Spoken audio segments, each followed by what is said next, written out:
Welcome back to the channel, everybody.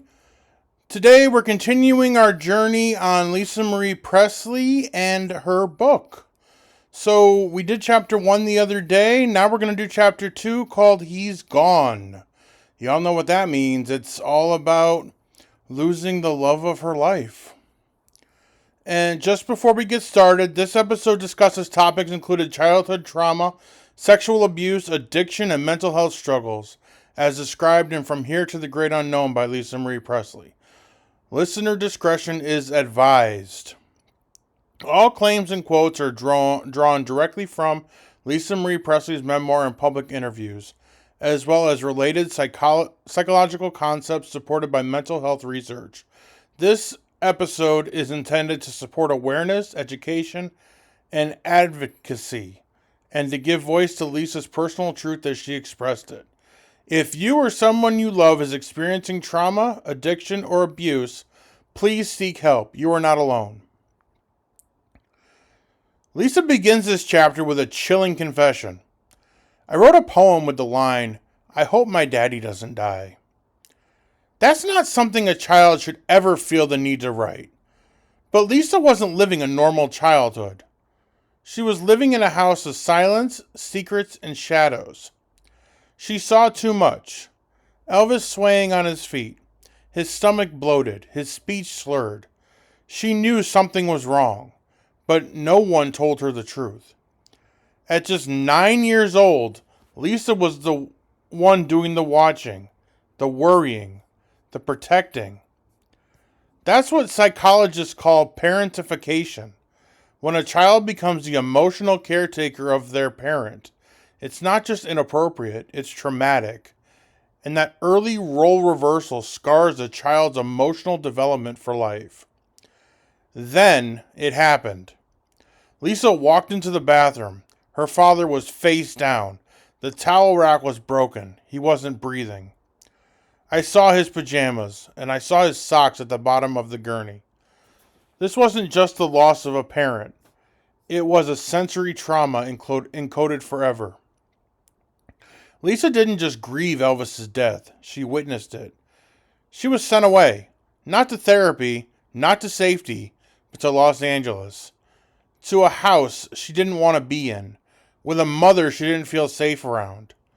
She wasn't consoled, she was exiled. That's when the second trauma began. Lisa disclosed in her memoir that she was sexually abused by one of her mother's boyfriends, Michael Edwards. And after the memoir was released, he denied it, claimed she made it up. Let's be clear for a minute here. Children do not fabricate sexual abuse. Lisa had nothing to gain by telling that truth, only more pain.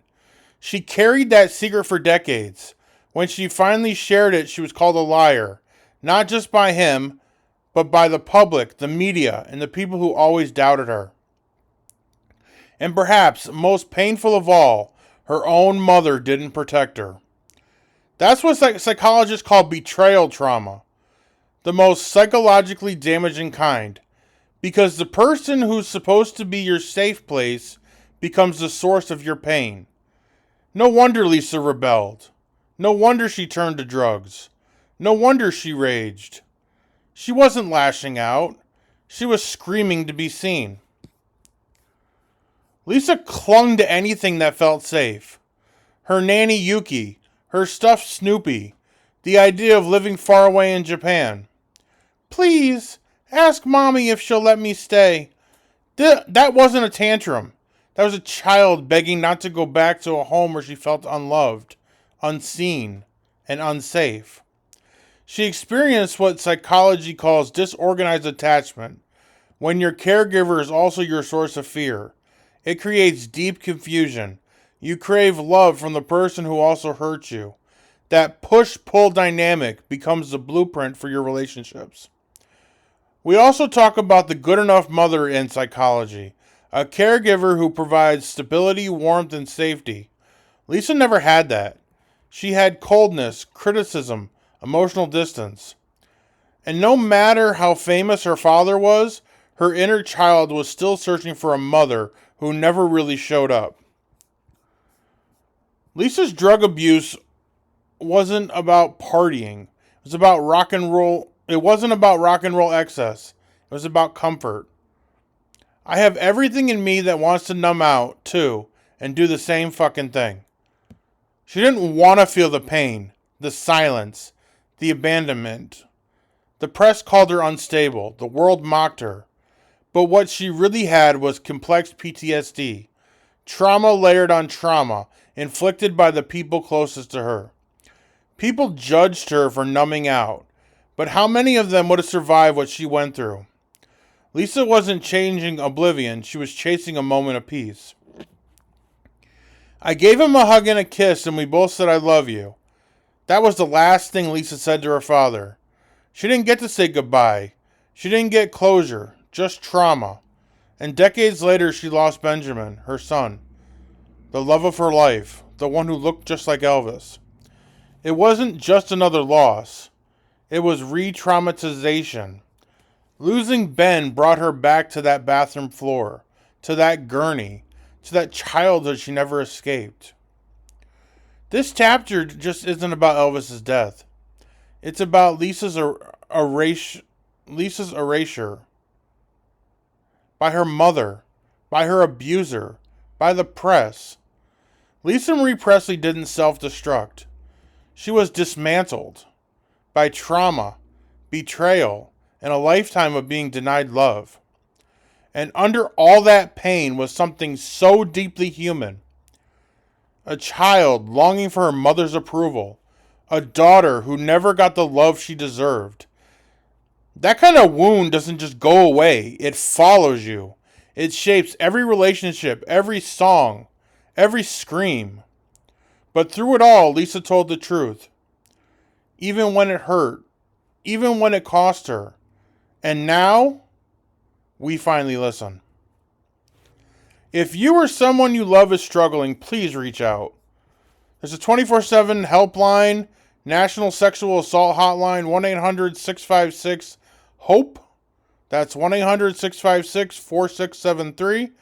There's a National Domestic Violence Hotline, 1-800-799-SAFE. That's 1-800-799-7233. There's the Substance Abuse Helpline, 1-800-622-HELP. 1-800-662-4357.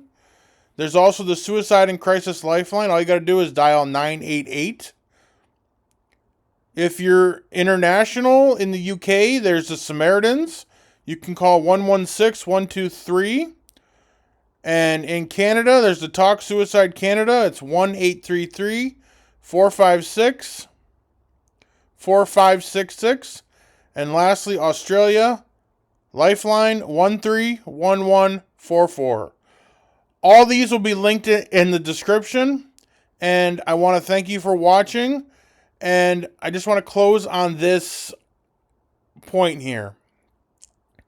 Like I said before, Lisa doesn't get a chance to tell her story because everybody keeps denying it.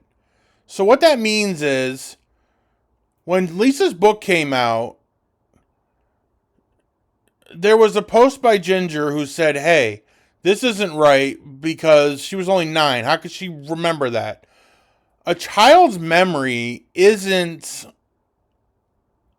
something that they're going to forget, if that makes sense. Children are going to remember everything that happens to them, especially if your life is traumatic like Lisa's was. So, the only thing I'm going to say is, let's show some empathy and respect towards Lisa. She's no longer here. Let's tell her story the way she would want it told. And personally, I love that Riley took the initiative to finish the book. And I'm glad that her story is finally out there for people to read. So, thank you for watching. And please, share this episode with everybody you know, so Lisa's story can be told. And it'll get out there. So, we'll see you on Friday for chapter 3. And until then, we'll see you next time.